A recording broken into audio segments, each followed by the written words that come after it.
Oke teman-teman, assalamualaikum warahmatullahi wabarakatuh.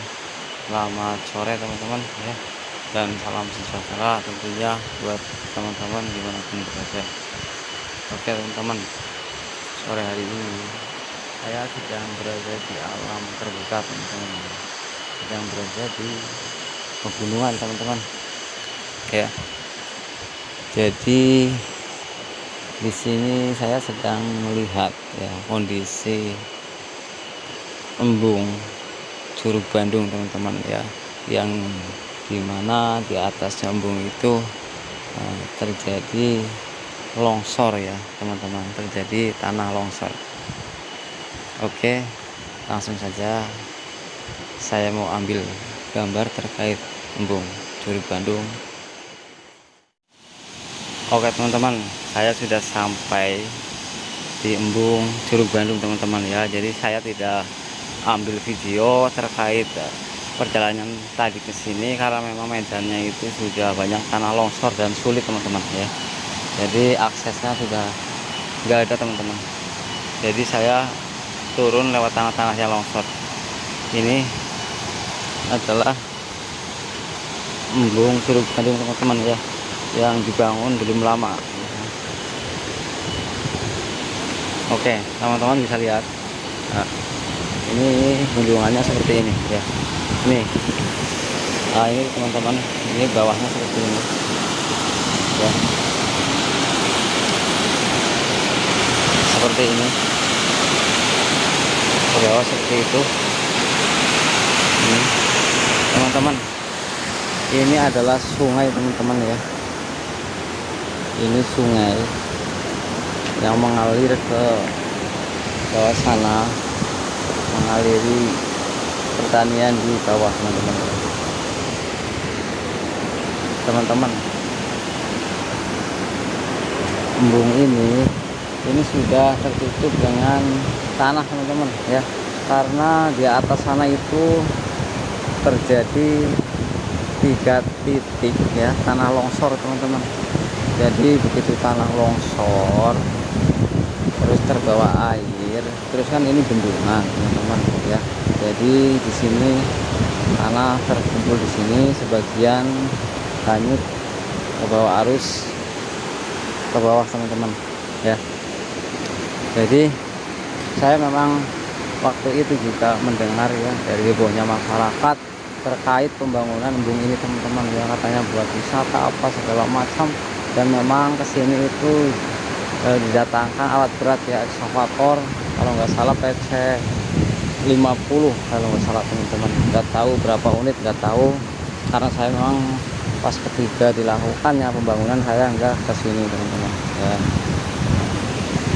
Dan dana yang dihabiskan digelontorkan ini berapa saya juga kurang tahu teman-teman ya.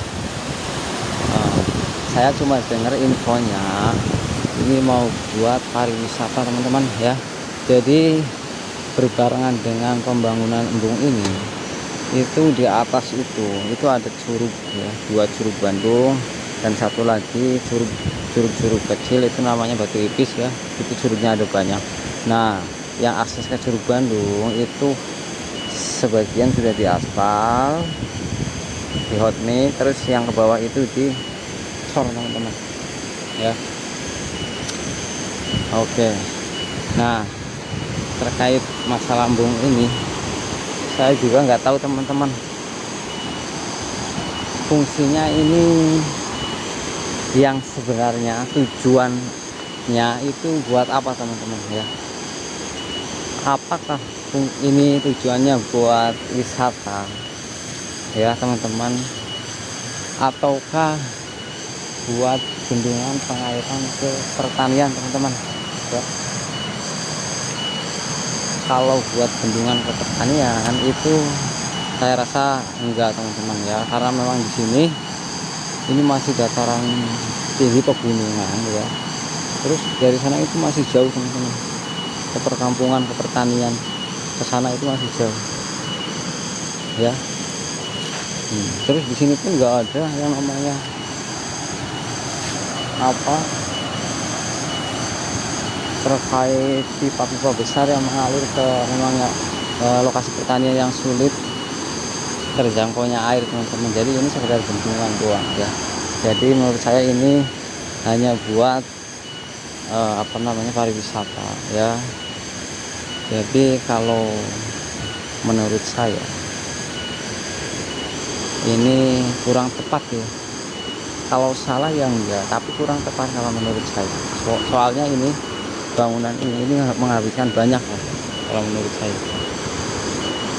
Dan saya juga nggak tahu ini bangunnya gimana tadinya, karena mungkin setahu saya itu alat berat yang didatangkan ke sini cuma ekskavator kayaknya ya.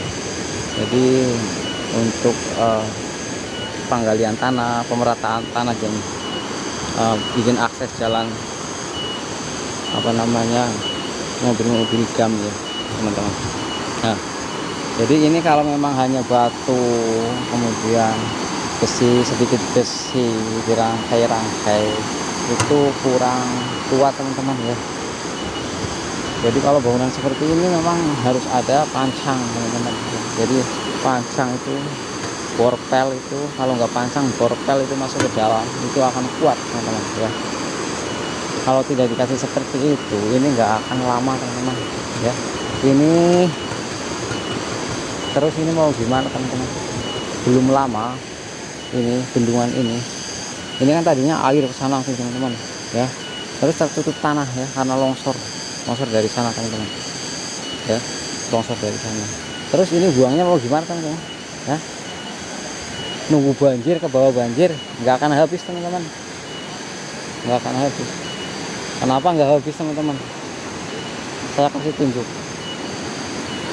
Nah ini pembuangannya ini ke bawah. Nah ini ya, karena pembuangannya ini rata dengan itu tanah yang di bawah teman-teman, rata ya, jadi rata. Nah jadi kalau misalkan di sini ada pintunya, pintu yang bisa buka tutup, ini bisa dibuang dengan air teman-teman. Jadi pintunya dibuka ya, sedikit demi sedikit itu ini akan terbawa arus, di sini akan habis ya, di sini akan habis. Tapi kalau dengan bangunan yang seperti ini sulit teman-teman, harus didatangkan alat berat, ke sini buat haruk lagi ke pinggirin. Nah itu kayaknya nggak tahu mau dilakukan apa tidak ya.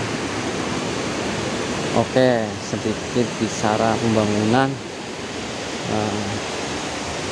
itu harusnya itu dipertimbangkan dulu, evaluasi dulu, meeting dulu biar matang itu ke depannya gimana, ini kondisi alamnya sekitarnya gimana, itu nantinya bagaimana ya. Apakah nanti kalau buat wisata ke depannya rame, apakah cuma rame sebentar kemudian sepi, jadi ada pertimbangan ke situ ya. Nah jadi kalau ini saya rasa nggak perlu ya bangun-bangun seperti ini kalau menurut saya. Tapi kalau memang ada yang perlu, terus buat apa ini begitu udah lama, ada berapa bulan ini terus didiamin tuh, terus fungsinya siapa, fungsinya apa maksudnya ya. Nah nggak ada, belum ada fungsinya. Ini adalah tadinya alam kali, banyak batu-batu, terus ini dirusak, ini merusak, bukan kelihatan megah begini tapi merusak megah yang tadinya, yang alamnya. Dan ketika sudah dirusak seperti ini, alam tidak akan kembali seperti semula teman-teman ya. Alam tidak akan kembali seperti semula. Kalau ini sudah hancur teman-teman, lihat curug kecil itu akan rusak teman-teman ya.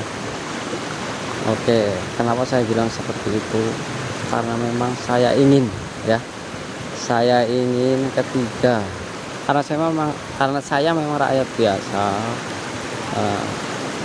Kemudian saya suka dengan alam, kemudian saya ingin alam lestari ya, dan juga isinya itu lestari, selalu ada, tidak dibunuh, tidak ditembak seperti burung dan lain-lain teman-teman, yang tidak membahayakan manusia itu dibiarkan seperti elang Jawa ya. Jadi karena saya rakyat biasa tidak bisa berbuat apa-apa, tidak bisa mencegah ya apa yang saya ingin cegah ya, karena yang bisa, yang berwenang itu pemerintah ya. Di seluruh Indonesia ya, ini pegunungan yang mengandung air ini itu ada teman-teman. Ini Tuhan bikin, itu sudah dirancang teman-teman, demikian rupa pegunungan tinggi untuk menyimpan air, dan kemudian pepohonan besar itu ya untuk menyimpan air ya, buat menyimpan air lama. Ketika musim kemarau tiba, itu air masih tetap mengalir deras teman-teman, ketika ada pohon-pohon besar ya. Jadi tanah-tanah tercengkram, tidak longsor ya teman-teman. Udara pun masih tetap sejuk teman-teman ya.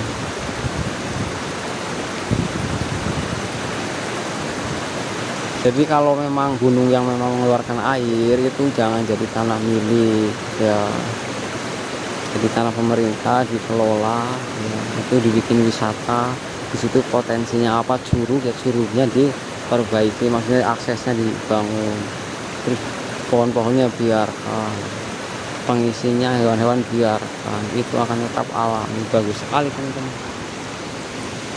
Lah ini bangunan seperti ini doker-doker ke sana tuh, sekarang ada longsor ke sana. Terus ini buat apa, gitu aja lah. Kalau saya nggak menyalahkan, nggak apa, cuma saya komentar saja ketika ada pembangunan ya. Jadi memang harus matang ini kedepannya gimana ya. Ya ketika mau bangun di sini itu mungkin udah dievaluasi, udah meeting, udah segala macam. Tapi apa namanya, dirunding lagi supaya lebih matang lagi, mau dilanjut apa enggak gitu. Kalau enggak mungkin nanti pengajuan ke pemerintah mungkin untuk yang lainnya ya teman-teman. Mohon maaf dan punten, ini kalau uang yang buat bangun ini itu buat apa namanya wisata Curug Bandung, itu sudah jadi aksesnya, kemudian mengelola tanah milik yang potensinya mengeluarkan air itu menjadi tanah pemerintah ya. Kemudian ditanami pohon ya buat jadi pariwisata, ekosistemnya ditambah lagi, dijaga lagi teman-teman ya, itu akan lebih indah. Terus kalau bilang itu manfaatnya apa, loh itu manfaatnya banyak teman-teman. Kalau pohonnya tinggi-tinggi, besar-besar, itu air ya, tanah nggak longsor. Begitu musim kemarau air akan tetap mengalir deras teman-teman ya, seperti itu. Jadi ketika saya bicara lah, saya juga udah tahu ya, memang semua tahu apa yang dibicarakan ya, semua sudah tahu, orang semua sudah tahu. Nah tapi terkait dengan tahu tidaknya, itu yang penting adalah bisa melakukannya apa enggak teman-teman ya. Karena membangun, merapikan dengan menjaga itu lebih mudah menjaga teman-teman. Membangun lebih sulit, tapi itu akan lebih gampang dilakukan. Menjaga lebih mudah, tapi itu akan sulit dilakukan teman-teman ya. Oke, seperti contoh ini untuk menjaga kebersihan ya teman-teman, untuk membersihkan suatu WC ya, WC umum atau WC di musola, itu sangat gampang. Kayak prostek apa disikat itu langsung mengkilat dalam waktu berapa jam. Tapi untuk menjaganya itu yang mudah tapi sulit dilakukan ya. Oke teman-teman, kenapa saya akan selalu apa namanya mengambil video terkait masalah pembangunan alam dan juga buang sampah yang sembarangan teman-teman. Jadi sekarang masih musim penghujan ya, jadi belum bisa terdeteksi titik-titik pembuangan sampah ya yang memang berada di desa Limbangan yang itu sembarangan teman-teman. Jadi nanti begitu musim kemarau akan saya ambil video supaya teman-teman sadar ya, terkait alam itu memang sangat penting teman-teman ya. Oke teman-teman, dari saya teman-teman, salam lestari teman-teman ya. Oke, wassalamualaikum warahmatullahi wabarakatuh.